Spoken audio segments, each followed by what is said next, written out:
শুভ দর্শক, আজ আমাদের মাঝে উপস্থিত রয়েছেন পার্ল কুইন্টম এবং লেডি বস বিডির ওনার সৈয়দা ফারহানা নীতি। শুভ সকাল আপু, কেমন আছেন? শুভ সকাল, অনেক ভালো আছি আপু, আপনি কেমন আছেন? আমি বেশ ভালো আছি, ধন্যবাদ আপনাকে। ধন্যবাদ। জানতে চাই আপনার যে এই যে প্রতিষ্ঠানের যে জার্নিটা, সেটা কবে থেকে শুরু হয়েছিল এবং প্রথম কোনটি দিয়ে আপনি শুরু করেছিলেন? আমার জার্নিটা শুরু হয়েছিল অনেক আগেই, 2015-16-তে। এরপরে আমি আস্তে আস্তে করে হোলসেল করি। হ্যাঁ, এরপরে আপনার অনলাইন, সবাই অনলাইন তো এখন করে, আমি 2007 থেকে কিন্তু অনলাইন চেষ্টা করছিলাম। হ্যাঁ, তখন যদিও বা অনলাইনের এত সাড়া পাই নাই, খুবই কম ভিউয়ার্স ছিল বা সেলও ওরকম হচ্ছিল না, বাট ছিল আমার পেজ। আর ব্যবসাটা শুরু হচ্ছে আমার নিজের শখ থেকে। আমি নিজে একটু শপিং করতাম, মেয়েরা তো এমনি অর্নামেন্টস পছন্দ করে, হ্যাঁ, ড্রেস পছন্দ করে, তো আমি নিজের ড্রেস নিজে একটু ডিজাইন করার চেষ্টা করতাম। তারপরে অর্নামেন্টস ধরেন কিনে আনলাম, ওটা একটু মডিফাই করতাম, হয়তো কালারটা চেঞ্জ করলাম, ড্রপটা চেঞ্জ করলাম। তো এরকম করতে করতে আগ্রহ বেড়েছে। হ্যাঁ, তারপর থেকে ফ্রেন্ডরা চাইতো আমার তৈরি করা ড্রেস, হয়তো কোনো অনুষ্ঠানে যাবে, বিয়েতে যাবে, যে তোরটা দে। তো ওদের আগ্রহ দেখে, সবার আগ্রহ দেখে মনে হলো যে আমি ড্রেস নিয়ে কাজ করি। প্রথমে আমি ড্রেস নিয়ে কাজ শুরু করলাম। এই ড্রেস নিয়ে কাজ করার পর 2-3 বছর কি পর ধরনের ড্রেস নিয়ে শুরু করেছিলেন? আমি আপনার প্রথমে দেশীয় ড্রেস ছিল, যেগুলো আমরা আড়ংয়ে পেয়ে থাকি। হ্যাঁ, কটনের উপর ব্লক, বাটিক, তারপরে কারচুপির কাজ, এমব্রয়ডারি কাজ, হ্যাঁ, এগুলো নিয়ে কাজ শুরু করি। এগুলো করতে করতে তখন মাথায় আসে যে গহনা নিয়েও কাজ শুরু করি। তো প্রথমে আমি পার্ল দিয়ে শুরু করি, যার জন্য আমার প্রতিষ্ঠানের নাম আমি পার্ল দিয়ে শুরু করেছি।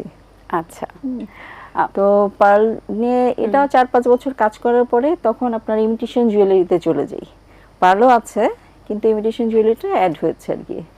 আচ্ছা, এছাড়া আর কি কি ধরনের প্রোডাক্ট আছে? শুধু কি অর্নামেন্টস রিলেটেড নাকি অন্য কিছু? আমার যেটা পার্ল কুইন্ডম, এটা শুধুই অর্নামেন্টস। আর আমার আরেকটা প্রতিষ্ঠান আছে, যেটা হচ্ছে লেডি বস বিডি, যেটা হচ্ছে লেডিদের জন্য যা কিছু দরকার ইচ অ্যান্ড এভরিথিং ওখানে আছে। যেমন যদি মেয়েদের তো আসলে কোনো কিছু শেষ নেই, অভাবের শেষ নেই, তার একটা থাকলে আরেকটা লাগে, আরেকটা থাকে। তো কি কি ধরনের প্রোডাক্টের কালেকশন থাকে? এখানে আপনার ড্রেস থেকে শুরু করে লেহেঙ্গা, তারপরে আপনার পার্স, ওয়াচ, অ্যাকসেসরিজ তো আছেই। মাঝে মাঝে শুজও আনাই আমি বাইরে থেকে। আমার প্রোডাক্টগুলো আসলে দেশি না, আমার সবই হচ্ছে বাইরের, ইংল্যান্ডের আছে, আমেরিকার আছে। হ্যাঁ, তারপরে ব্র্যান্ডেড ওয়াচগুলো বেশি যায় আমার ওই পেজ থেকেও যায়, আপনার শপ থেকেও যায়। তারপর মেকআপ আইটেম আছে, অনেক আইটেম। আচ্ছা, নর্মালি তো আমরা দেখি যে আমরা যেসব ড্রেসগুলো ওয়েস্টার্ন স্পেশালি যখন নেওয়ার বিষয় থাকে, তখন কিন্তু আমরা থাইল্যান্ড বা চায়না বেসড কিছু ড্রেসের কালেকশন আমরা পাই এবং চাইলে খুব ইজিলি পাওয়া যায়। কিন্তু আপনারটা বললেন যেটা, সেটা হচ্ছে ভিন্নধর্মী, যেমন আমেরিকার কথা বলছিলেন। সো এই যে অত্যন্ত একটা উন্নত মানের দেশ থেকে আনার যে কস্টটা বা কি পরিমাণ বিষয়, কারণ সেটা আনার এবং সেই প্রাইজিংয়েরও তো কিছু বিষয় থাকে, সেটি আপনি কিভাবে নির্ধারণ করছেন? এটা হয় কি আপু, আমেরিকা কিছু কিছু টাইমে ওরা ডিসকাউন্ট দেয়, যেমন ব্ল্যাক ফ্রাইডেতে দেয়, আরো কিছু সময় ওরা প্রায় 3-4টা ভালো ডিসকাউন্ট দেয়। তো ওই সময়গুলোতে হয় কি, আমাদের আত্মীয় স্বজন সবারই থাকে, আমারও বেশ অনেকেই আছেন, তো ওনাদেরকে দিয়ে আমি সেল করি, মানে সেল যখন হয় কালেক্ট করি আর কি।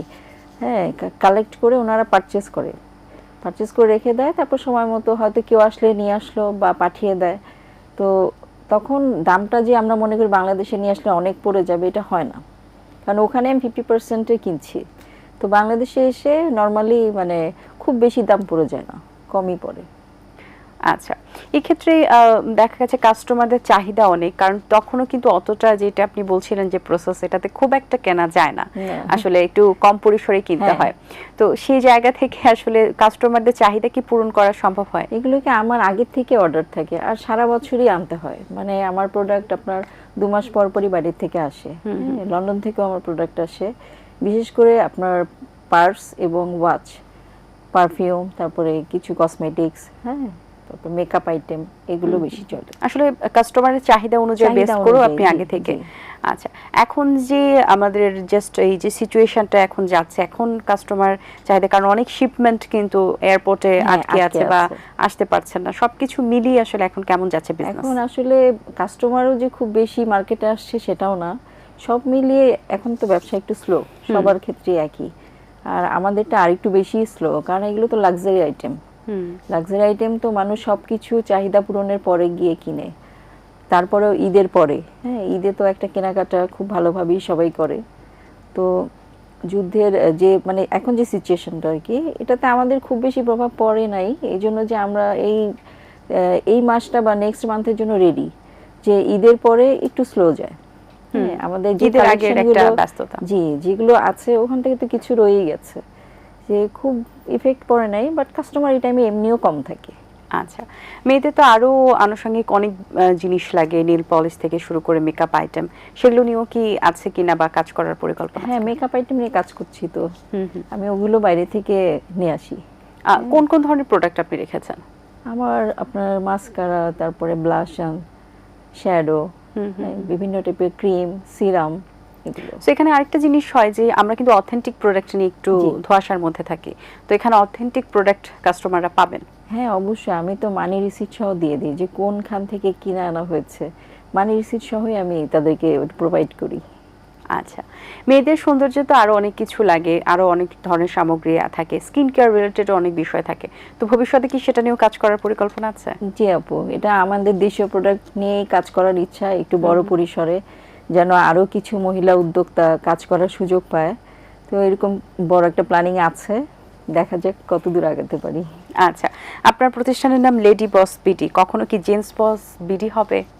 মানে জেন্টস নিয়ে কাজ করার ইচ্ছা এখনো হয় নাই, দেখা যাক। আমি Collection আসলে তাদের মহিলাদেরকে কোনো নিয়ে কিছু কাজ করতে পছন্দ করি, আর আমাদের দেশে মানে একটা উদ্যোক্তার খুব কঠিন, মানে উপরে ওঠাটা কাজ নিয়ে, কারণ কোনো দিক থেকে আমরা কোনো সাহায্য পাই না। যেমন আমি আপনাদের অনুষ্ঠানের মাধ্যমে বলতে চাই, ধরেন বাবা হাজবেন্ড ছাড়া অন্যের টাকা তো আমরা চাইতে পারি না, তাই না? আমাদের নিজস্ব কোনো ব্যালেন্সও থাকে না, তো মূলধনটা নিয়ে আমাদেরকে অনেক মানে স্ট্রাগল করতে হয়। এমনকি সরকারিভাবে অনেকেই বলে মহিলা উদ্যোক্তাদেরকে সহায়তা করা হয়, অ্যাকচুয়ালি ব্যাপারটা এটা না। যখন মানে ফেস করি যে যে কোনো লোন বলেন, যে কোনো কিছু, সেখানে বলা হয় উদ্যোক্তাদেরকে দেয়া হবে, বাট প্রতিষ্ঠিত ব্যবসায়ীকেই দেয়া হয়। আচ্ছা, এই যে একটা প্রবলেমের কথা বলছিলেন, আর কি কি ধরনের স্ট্রাগল লাইফে থাকে স্পেশালি নারী উদ্যোক্তা বা নারী বিজনেসম্যানদের জন্য? আপনার বাইরে ঘরে সব জায়গাতেই আপু থাকে, যেমন আমি কাপড় বানাতে গিয়ে যেটা ফেস করেছি, যে আমাকে তো অনেকগুলো মিডিয়া একসাথে করে কাজ করতে হয়। যেমন আপনার সেলাইয়ের একটা ব্যাপার থাকে, যারা বাটিক ব্লক করছে তাদের একটা টিম আছে, তো ওদেরকে ম্যানেজ করা খুব টাফ হয়, মানে একত্রিত করে কাজটাকে বের করে আনা অনেক টাফ হয়ে যায়। কারণ নারী দেখেই হয়তো আমি সকাল 8টায় যেতে পারছি না, আমাকে আমার সংসার দেখতে হচ্ছে, আমি হয়তো 10টায় বের হচ্ছি, ওই 2 ঘন্টা ওরা ফাঁকি দিয়ে ওই কাজটা ওরা আমাকে টাইমলি দেয় না। তো আমি হয়তো যদি মেয়ে না হতাম, ছেলে হতাম, আমি 7টা 8টার দিকে বের হয়ে চলে যেতে পারতাম। তো সংসার সামলানো, ঘর সামলানো, এরপরে বাইরে গিয়ে কাজ করা, এবং সবাই আসলে মেয়ে হিসেবে মনে করে কি আর বলবো, একটু দেরি করে করি, আচ্ছা আজকে দিলাম না কালকে দিলাম, হ্যাঁ এগুলো ফেস করেছি। আপনি যে অর্নামেন্টস পরে আছেন এটা কি আপনার শপের? জি আপু, এটা আমার পার্ল কুইন্ডমের। আচ্ছা, এখন তো বাচ্চাদেরও দেখা যায়, স্পেশালি মারা চান তাদের বাচ্চাদেরকে একটু সুন্দরভাবে সাজাতে, মেয়ে বাচ্চাদেরকে, তো সেই ক্ষেত্রে বাচ্চাদের জন্য কি কালেকশন আছে কিনা, বা ড্রেসের যে কথা বলছেন সেখানে আছে কিনা? আছে, বাচ্চাদের ড্রেসও আছে, অর্নামেন্টসও আছে। হ্যাঁ, বাচ্চারা তো একটু লাইট অর্নামেন্টস পছন্দ করে, এবং বাচ্চাদের ছোট ছোট পার্সও আছে, মানে বাচ্চাদের জন্য আমি বেশ অনেক কিছুই রেখেছি, কারণ মার সাথে যখন বাচ্চারা আসে ওদের জন্য বেশি মায়া লাগে, যে ওরা কিনতে চাচ্ছে, বড়দের জিনিসটা তো পড়তে পারবে না, এটা চিন্তা করে আমি বছর 2 ধরে বাচ্চাদেরকে নিয়েও কাজ করছি। আচ্ছা, আসলে কাস্টমারের চাহিদা কি এখন? কাস্টমাররা কি ধরনের ড্রেস পরতে ভালোবাসেন এখন? আমাদের দেশের কাস্টমারও তো মানে এদের অনেক রকমের ভ্যারিয়েন্ট আছে, অনেক ভ্যারিয়েন্ট, কেউ পাকিস্তানি পছন্দ করে, কেউ ইন্ডিয়ান পছন্দ করে, এক এক মানে অনুষ্ঠানে এক এক রকম। ধরেন বিয়ের অনুষ্ঠানের জন্য এরা ইন্ডিয়ানটাকে প্রেফার করে, আবার ঈদ হলে পাকিস্তানি প্রেফার করে। দেশি প্রোডাক্ট সেল হয় না তা না, দেশিও অনেকেই পছন্দ করে, বাট দেশির চেয়ে বাইরের দিকে ঝোঁকটা বেশি মেয়েদের। আচ্ছা, এই শপ নিয়ে এখন কোথায় লোকেশনটা একটু জানতে চাই, এবং আগামীতে আর কোথায় কোথায় লোকেশন দেওয়ার ইচ্ছা আছে?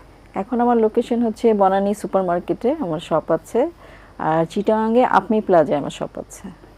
আচ্ছা, এখন তো অনেক নতুন তরুণ উদ্যোক্তা এসেছেন, নারীরা তাদের কাজ নিয়ে বেশ সিরিয়াস, এবং তারাও খুব পুরোদমে কাজ চালিয়ে যাচ্ছেন, তাদের উদ্দেশ্যে আপনার পরামর্শ কি থাকবে? নারীদের উদ্দেশ্যে পরামর্শ থাকবে যে এগিয়ে যেতে হবে, যে কোনো প্রতিবন্ধকতা আসবে, থেমে যাওয়া যাবে না, কারণ আমাদের অনেক প্রতিবন্ধকতা থাকে, কারণ আমি নিজে তো কাজ করছি অনেক বছর ধরে, যে খুব সহজ না, কিন্তু সব কিছুকেই মানে বাধা মনে করলে হবে না, বাধা পেরিয়ে সামনে এগোতে হবে। কাজের এই জার্নিতে সবচেয়ে বেশি ইন্সপায়ার কে করেছেন আপনাকে? কাজের জার্নিতে আমার ফ্যামিলি ইন্সপায়ার করেছে, আবার কখনো কখনো নিষেধও করেছে যে ঠিক আছে দরকার নেই, ঝামেলা হচ্ছে, সব দিক একসাথে সামলানো যায় না। হ্যাঁ, আবার কখনো কখনো বলছে না ঠিক আছে, মানে যখন ভালো কিছু হয় তখন তারা অ্যাপ্রিসিয়েট করে, না ঠিক আছে। হ্যাঁ, তাছাড়া সবচেয়ে বেশি ইন্সপায়ার করেছে আমার আব্বু। হ্যাঁ, উনি বলেছে আচ্ছা তোমার যেটা ইচ্ছা তুমি করো, মানে চিন্তা করবে না কি হবে না হবে, ইচ্ছা হচ্ছে করো। থেমে না যাওয়ার কারণ কি? মনোবল হিসেবে কি কাজ করেছে আপনার? এটা আসলে আমার মানে ছোটবেলারই অভ্যাস, আমি কখনো থেমে যাই না। আমার কাছে মনে হয় যে থেমে গেলেই তো থেমে গেলাম। হ্যাঁ, থেমে গেলেন তো হেরে গেলেন। থেমে গেলাম তো হেরে গেলাম, এটা তো আসলে তখন বুঝতাম না, কিন্তু কখন আমি মানে থেমে যাইনি, যেটা পারিনি এটা আবার চেষ্টা করেছি। আর এই ব্যবসাটা কি আমি কখনোই পর্যন্ত লস করিনি। তা আমার মনে হয়েছে আমি লস করব না, মানে আমি এটা পারবো, এই আস্থাটা নিজের উপরে আমার ছিল সবসময়।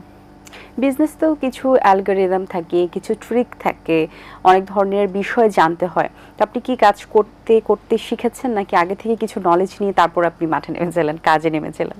না আপু, নলেজ নিয়ে নামিনি, আমি আসলে করতে করতেই শেখা। আপনাকে আমি প্রথমে বললাম যে আমার বান্ধবীদের চাহিদা দেখার পর থেকে আমার মনে হয়েছে যে আমি পারবো জিনিসটা, কারণ সবাই চাচ্ছে আমার জিনিসগুলো, সবাই আমার গহনা নেয়, যে যেখানে যায় আমার অর্নামেন্টস পরে। তখন মনে হয়েছে যে না, আমার পছন্দ হয়তো খারাপ না, হ্যাঁ সবাই যেহেতু পছন্দ করে, ওই কনফিডেন্স থেকে আস্তে আস্তে এগোনো আর কি। তারপর কাজের মাধ্যমেই শিক্ষা, এক একটা কাজ করতে গিয়ে এক একটা জিনিস শিখেছি। হ্যাঁ, ট্রিকগুলো শিখেছি, কাকে দিয়ে কিভাবে কাজ করাতে হবে, কি বলতে হবে। তো এই কাজ করতে করতে আসলে শিক্ষাটা। আচ্ছা, আর ভবিষ্যৎ কি পরিকল্পনা রয়েছে? ভবিষ্যতে আপু আমার আরো আউটলেট বাড়ানোর ইচ্ছা আছে। আমার নিজের প্রফিটের সাথে সাথে আমার ইচ্ছা যে আরো কিছু নারী কাজ করতে পারুক, সুযোগ পাক। আমি আসলে মেয়েদেরকে বেশি অগ্রাধিকার দিই আমার শোরুমগুলোতে। আচ্ছা, হ্যাঁ, আর ইচ্ছা আছে দেশের ভালো ভালো কিছু জেলায় যেখানে এই প্রোডাক্টগুলো চলে, হ্যাঁ আরো কিছু জেলায় আমার আউটলেট থাকবে, এবং দেশের বাইরেও আমার আউটলেট থাকবে। আচ্ছা। অবসর সময় কি করা হয়? অবসর সময় আমার শখ, রান্না বান্না করি, গান শুনি, মুভি দেখি, হ্যাঁ বেড়াতে যাই। আপনার ড্রেস আপের ক্ষেত্রে আপনি সবচেয়ে পছন্দ করেন কি? ওয়েস্টার্ন বা ন্যাচারাল যেটা থাকে, বা শাড়ি, ওর কি? আমি সব কিছুই পছন্দ করি, যখন যেটা মানে যখন যে অনুষ্ঠানটা তখন সেরকম পড়ি। আচ্ছা, এখন সবচেয়ে বেশি চ্যালেঞ্জ বিজনেসের ক্ষেত্রে কোনটা মনে হয় আপনার? এখন তো চ্যালেঞ্জ একটু বেশি, ধরেন আগের প্রফিট মার্জিনটা যেটা ছিল, এখন ঘরে ঘরে সবাই বিজনেস করছে, আসলে এখন ক্রেতার চেয়ে বিক্রেতা বেশি, এটা আমার কাছে মনে হয়। এটা একটা চ্যালেঞ্জ। যারা আমার ক্রেতা ছিল, যেখানে আমার শোরুম, হ্যাঁ তাদের এখন দেখি 30% বিক্রেতা হয়ে গেছে, বিভিন্ন মেলা করছে, এটা শখবশত করছে। অনেকে বিজনেসটাকে আসলে শখে নিয়ে এসে বিজনেসের মান নষ্ট করছে, এটা আমার কাছে মনে হয় পার্সোনালি। ধন্যবাদ আপু, আপনাকে কথা বলে অনেক ভালো লেগেছে, অনেক শুভকামনা রইলো, ভালো থাকবেন। আপনাকে অনেক ধন্যবাদ, এটিএন বাংলার চায়ের চুমুককেও অনেক অনেক ধন্যবাদ। দর্শক, আশা করছি আয়োজন ভালো লেগেছে। আজ এই পর্যন্তই, দেখা হবে আগামী পর্বে নতুন কারোর সঙ্গে। সেই পর্যন্ত ভালো থাকবেন, সুস্থ থাকবেন, এটিএন বাংলার সাথেই থাকবেন। সকলকে আল্লাহ হাফেজ। দিন আসে দিন যায়, সময়টা চলে যায়, তবু আছি এই বেশ ভালো। জীবনটা রঙময়, যেভাবেই হওয়া চাই, নয় কবু সাদা কালো। এই আশাতে স্বপ্ন ভাসে, সুখ হাসে চোখে মুখে, চায়ের চুমুক